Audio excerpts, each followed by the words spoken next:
श्री गणेशाय नमः. अवधूत चिंतन. श्री गुरुदेव दत्त.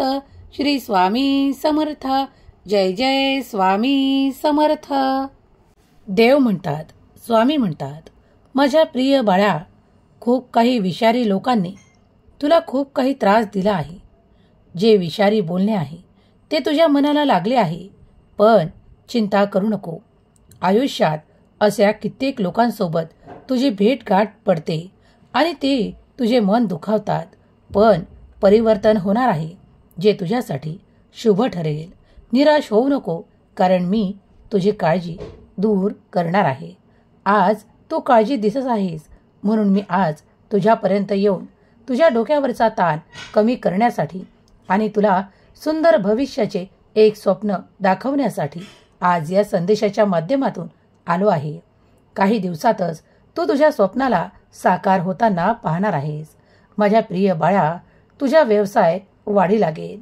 तू जे कार्य करतोस ते वाढी लागेल. पण निरर्थक चिंता करत वेळ घालवत बसू नको.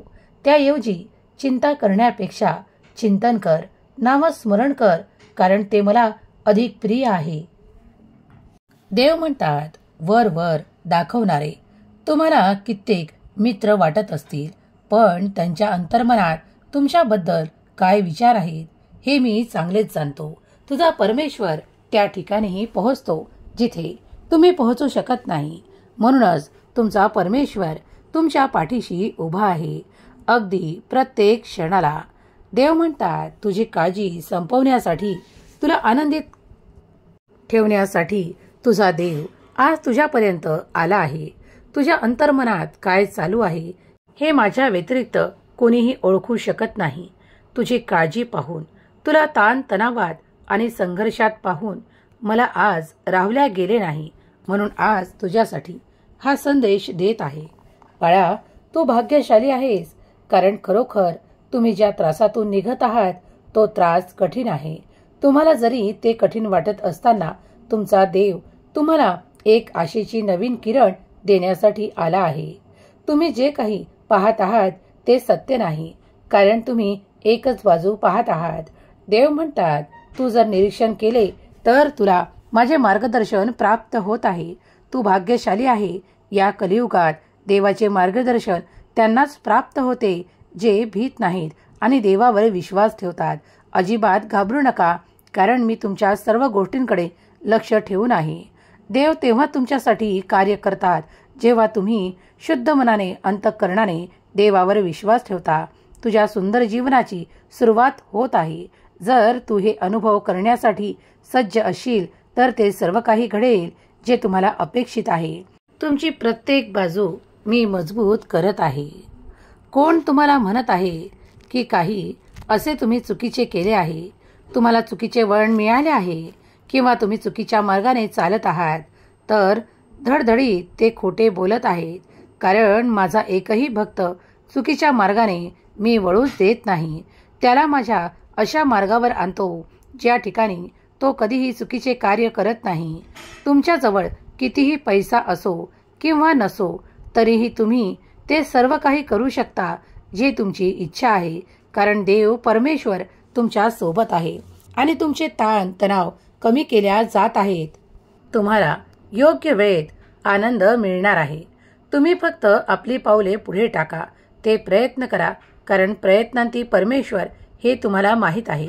तुमचे शत्रू तुम्हाला खोल दाखवू इच्छितात, तुमच्यावर खूप काही ताणतणाव निर्माण करू इच्छितात आणि निरंतर ते विचार करतात की तुम्ही फक्त संघर्षात जगावे, तुम्ही कधीही आनंदी नसावे, तुम्ही ते सर्व काही चिंतेत दिवस घालवावे, तुम्ही मानसिक ताणतणावात निरंतर राहावे. पण देव तुमच्या सर्व परिस्थितीला बदलण्यासाठी तुमच्यापर्यंत आज उपस्थित आहे. तू जर हा संदेश ऐकत आहेस तर तू नशीबवान ठरशील, कारण पुढील काळ तुझ्या सुंदर भविष्याचा काळ आहे. या काळात काहीही चुका करू नकोस, कारण देव तुझी सर्व काही बाजू लिहत आहे.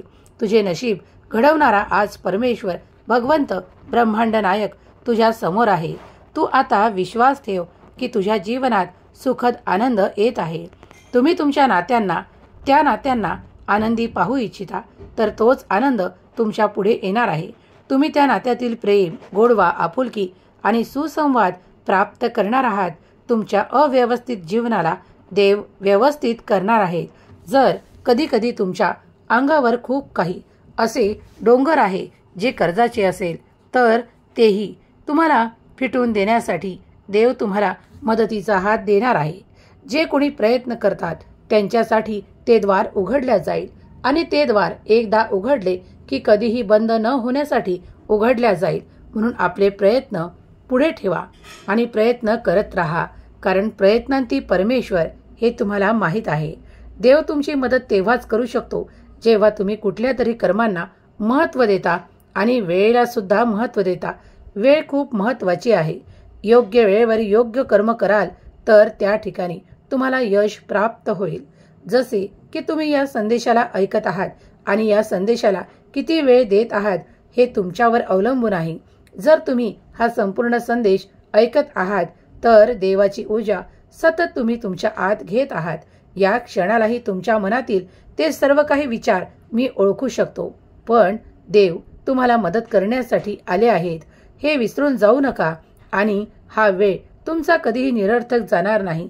ज्याप्रमाणे तुम्ही देवाचे नामस्मरण करता, त्यात वेळ देता, त्याचप्रमाणे हे देवाचे बोल ऐकत असताना जो कोणी मनापासून ऐकत आहे आणि देवापुढे इच्छा प्रगट करत आहे, तर तुम्ही लवकरच पाहाल की तुमची मोठी इच्छा सुद्धा पूर्ण करणारे आशीर्वाद देव तुम्हाला या संदेशातून देत आहेत. जर दुःखामुळे, काही त्रासामुळे, काही आरोग्यामुळे तुम्ही त्रस्त आहात तर देवाला प्रार्थना करा, कारण देव परमेश्वर प्रार्थना ऐकतो. त्याचे उत्तरही तुम्हाला लवकरच मिळते. जर तुमचे जीवन सुंदर असावे, आनंदित असावे, तुम्ही तुमच्या कुटुंबासोबत खूप आनंदित असाल असे तुम्हाला वाटते, तेव्हा देव तुम्हाला आशीर्वादित करतात. देव तुमच्यासाठी चमत्कार पाठवतात. स्वामी शक्तीवर विश्वास ठेवा, कारण ती अफाट ऊर्जेने, अनंत ऊर्जेने भरलेली एक शक्ती आहे, जी दिव्य आहे, जी परमेश्वराकडून थेट स्वर्गातून तुमच्यापर्यंत पोहोचवली जात आहे. कितीही पाप केलेले असोत, पण देवाचे नाम घेतले की ते पाप हळूहळू का होईना पण नष्ट होत जाते. तुम्हाला अनुभव येत असेल की कित्येक काही गोष्टी घडतात ज्या चुकीच्या असतात आणि मग हळूहळू ते जीवन परिवर्तित होत जाते. त्याचप्रमाणे देव तुमचे आयुष्य, तुमचे भविष्य परिवर्तित करत आहेत. तुमच्या भविष्यात जे काही नव्हते तेही लिहिल्या जात आहे. तुम्ही जेव्हा जेव्हा देवाचे नामस्मरण करता, विश्वासाने देवाला आठवण करता, तेव्हा देव तुमच्यासाठी ते संबंध निर्माण करतात आणि त्यातील गोडवा, प्रेम, आपुलकी आणि तुमचे कौटुंबिक सुख वाढवतात. तुम्ही ज्या ठिकाणी कार्य करता त्या कार्याच्या ठिकाणी जर तुम्हाला त्रास होत असेल, खूप काही ताणतणाव असेल, तर ते देखील संघर्ष कमी होऊ लागतात. जे लोक तुमचा विरोध करतात ते तुमच्या आजूबाजूला असतानाही त्रास देत नाही. हा तुमचा अनुभव ठरू शकतो. जर तुम्ही देवाचे प्रिय बाळ आहात आणि देवावर संपूर्ण विश्वास ठेवत असाल तर कित्येक लोकांनी असे अनुभव घेतले आहेत. स्वामींचे नामस्मरण केल्यामुळे कित्येकांचे कार्य पूर्ण झाले आहे. तुम्ही जर असा अनुभव घेतला असेल तर आताच कमेंट्समध्ये होय मी स्वामींचे अनुभव घेतले आहेत असे टाईप करा. होय, हे कलियुग असतानाही इथे चमत्कार घडतात, कारण देव प्रत्यक्षात आपल्या भक्ताची संरक्षण करण्यासाठी प्रत्येक वेळेला कुठल्या ना कुठल्या रूपात येऊन मदत करतात. तुम्ही असे अनुभव केले आहेत का? तुम्हाला स्वामींची मदत, स्वामींचे चमत्कार आणि स्वामींचे अनुभव आले आहेत का? जर आले असतील तर होय मी स्वामींचे अनुभव घेतले आहे असे टाईप करा. स्वामी माऊली प्रचंड शक्तीसह या संदेशातून तुम्हाला आशीर्वाद देत आहे. देव म्हणतात, हम गया नहीं जिंदा है. या माझ्या अभय वचनावर विश्वास ठेव, कारण ते तुझ्यासाठीच आहे. बाळा, मी निरंतर तुझ्या पाठीशी उभा आहे. प्रत्येक कार्यात तू जर प्रयत्न केलास तर यशस्वी नक्कीच होशील. कार्यापासून दूर जाऊ नको, कारण याच कार्यातून तुला पुढे जायचे आहे. तुला हिमतीने कार्य करायचे आहे. तुम्ही जे काही समर्पित करता ते सर्व काही मी स्वीकार करतो. अगदी तुझे नामस्मरण कधी केलेले कधीही वाया जात नाही. तू जर तुझे कार्य करत असतानाही नामस्मरण करशील ते मी स्वीकार करतो, आणि तेही आनंदाने. देव म्हणतात, देवाची उपासना सोडू नका आणि शांत मनाने, एकाग्र मनाने ती करत राहा. कारण पैसे तर खूप मिळवता येतात, पण भक्ती कुणाकुणालाच मिळवता येते. देवावर विश्वास ठेवा, भक्तीवर विश्वास ठेवा. अंधश्रद्धा नाही तर श्रद्धेवर विश्वास ठेवा. देव सर्व काही करू शकतात, अशक्य गोष्टी हलवू शकतात आणि तुमच्या कार्यात येणाऱ्या अडचणी दूर करू शकतात. जर तुम्ही असे अनुभव घेतले आहे, स्वामींचे आशीर्वाद प्राप्त केले आहे, तर तुमच्या एवढा भाग्यशाली दुसरा कुणीही नाही. या संदेशाला तुम्ही शेवटपर्यंत ऐकत आहात. खूप काही मोठे अनुभव तुम्हाला येणार आहेत.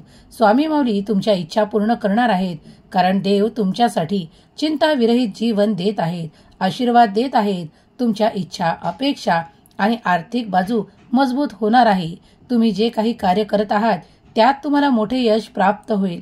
स्वामी माऊलींचा हा चमत्कारिक दैवी संदेश जिथे कुठे ऐकल्या जात आहे ती जागा पवित्र होईल. ऐकणारे मन हृदय पवित्र होईल आणि त्यांच्या मनात हृदयात स्वामींचे नाम सतत राहील.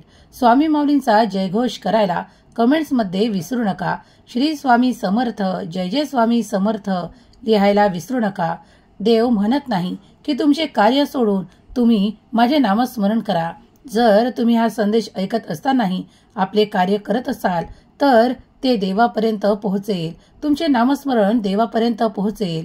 संदेशांच्या मार्फत तुमच्यापर्यंत काही देवाचे संकेत पोहोचत असतात, तेव्हा संदेशांना टाळू नका.